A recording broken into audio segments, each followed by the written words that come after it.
Hey, what's up? It's Matt in Japan, and welcome back to my channel. And today I'm happy to be bringing you from Transformers Kingdom War for Cybertron trilogy. This is Deluxe Class Waspinator. So there he is in the packaging. Let's take a look at the beautiful artwork on the cover here. You see Waspinator in his insect mode there with the purple and the green and the black and yellow there. Looking very cool. You wrap around, you see him in his robot mode. So I'm really loving the deck on this guy. Looking very nice. So just very run-of-the-mill packaging here. Product information on the bottom. Much of the same on the top here. On the side you get your Kingdom artwork. You have the Authentics logo there. And on the back you have your product shot of Waspinator in his robot mode. And he converts in 20 steps, even though the sticker is covering up how much he converts.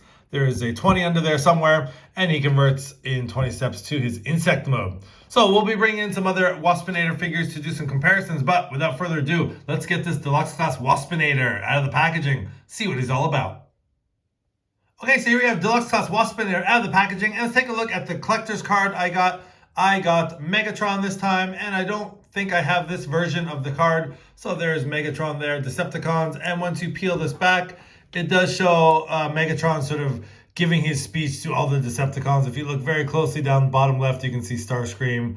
On the right there, you see Soundwave and some other Decepticons. So very cool image there. So that is the card that came with Waspinator.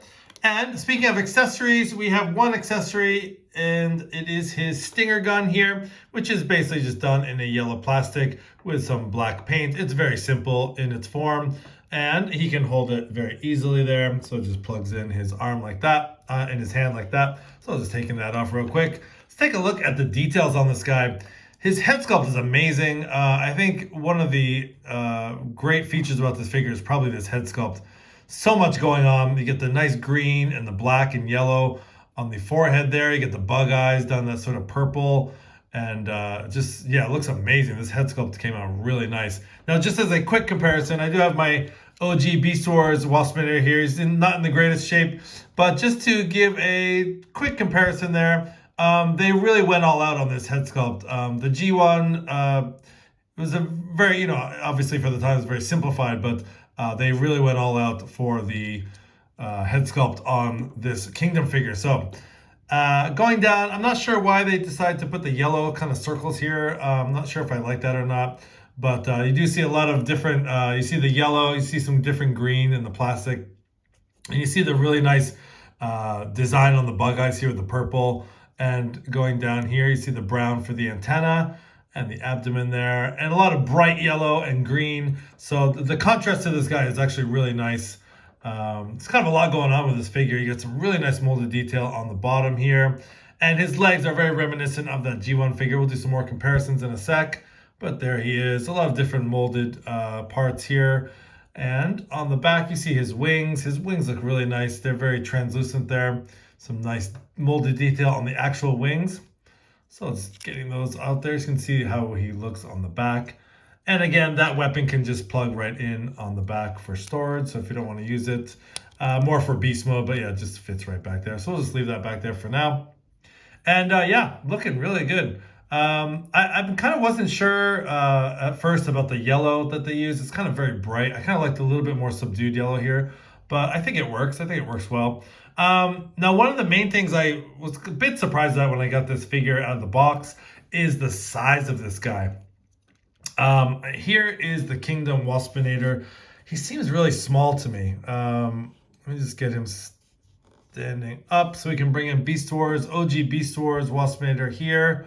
There's a quick comparison. He looks pretty short compared to the original Beast Wars. And then I just have my my Ravage figure here. Another deluxe in the same Kingdom series. Yeah, he's looking a little bit small. So I think maybe when he transforms, he's maybe a little bit bigger in his Wasp mode or his B mode, whatever you want to call it. But there's just a quick comparison of Waspinator, OG Waspinator, and Ravage on the right there. So just taking these guys off. Yeah, he's a little tiny. He's a little tiny, but not too bad. So as far as articulation, this guy is pretty well articulated. Let's start at the head. His head is on a ball joint. You get some nice side-to-side movement. And you get some, not too much up and down, but it is on a ball joint, so it can spin all the way around. And you do just see the purple on the back of the head. Would have been cool if they did some light piping in there.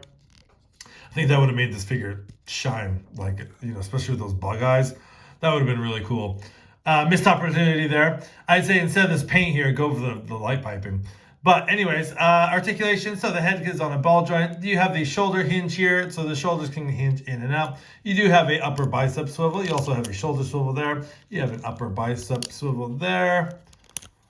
And all these insect legs are actually on a rotating joint, so you can maneuver them however you want. And he does have about a 90-degree at the elbow, and he does have wrist articulation as well, which is very nice. And actually, his hands are very. I like the way his hands are sculpted. They're very nice. I like the way that turned out. So as far as his arms, very articulated there.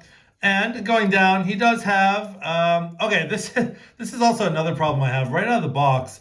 There is a tab here which slots into this space here. So it does not stay very well. It's very, yeah, if you can see that, it just does not tab in very well. So nothing a little floor polish won't fix, but still, I mean, quality control, come on, that's really too bad. It's already, you know, out of the box, and it's like that. So it's kind of one big complaint I have. Anyways, he does have a upper sort of, not really a waist, but sort of an upper body swivel there, so you can get a little bit of swivel there. His legs are kind of limited. He doesn't have anything at the it is on a hinge here. There's no upper thigh swivel. There is a knee bend about a little less than 90 degrees. A little bit difficult with all these legs and everything to get him really articulated as far as his feet go. He does have a nice deep ankle bend though, so which is very nice, and he has heel spurs, which is very nice because he's a little bit tricky to pose.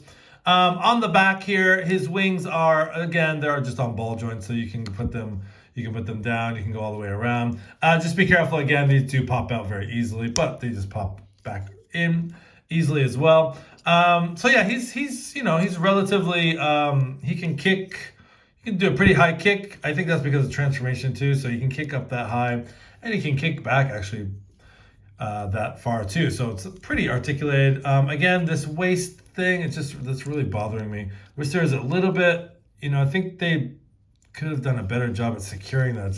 It's a very soft tab, and it just does not stay in. So already I'm kind of not really, you know, as far as the deco and everything, I really like this guy, but it's kind of a lot going on. He's a little bit busy, and you know, having that tab always come off is a bit of a pain in the butt.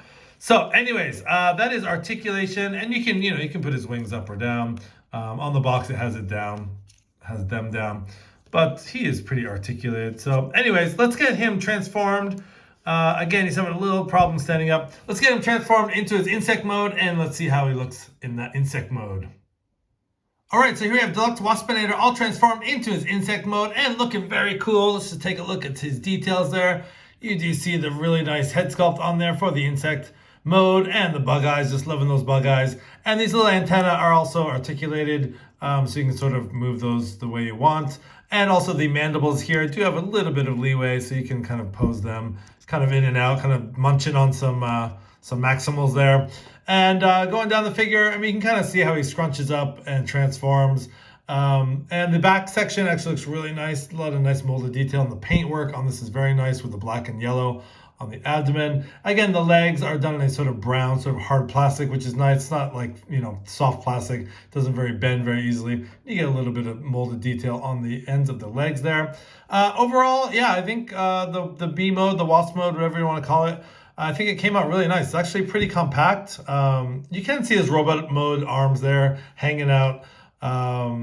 But, you know, that can't be helped. As far as, you know, compared to the G1 Beast Wars, which I'll bring in right now, I think it actually works a lot better. I never really liked this sort of frog look to the back of the Beast Wars figure. But, again, in Beast mode, this OG Waspinator is actually, let me just pull my camera out a little bit here. Yeah, he takes up a lot of the frame. So you can see Kingdom Waspinator is actually pretty small in comparison. But there they are side by side, just a quick beast mode comparison. And actually I'm going to bring in Black Arachnia from the Kingdom series just to get another Predacon comparison there. So there they are side by side. Let's move them over a little bit like that. So yeah, There's the two insects in there. Insect mode, they're beast mode, so looking pretty cool. Now, I will say one thing. Let me just center this guy. The transformation was not, it was okay. The directions are very clear. I will say it's a tiny bit fiddly. Things don't really tab in the way they should. Again, similar problems to that waist tab we saw in robot mode. So I'm kind of, I feel the similar way about this as I did with the Kingdom Scorponok figure. Unless you're a huge fan of the character, I would probably say pass on this. I love the deco. I think the colors are great. The purple and the green and everything is really nice. But for example, just to get into articulation for a second, like I said, these are articulated. The wings are articulated. You can put them back. You can put them up, which is really nice.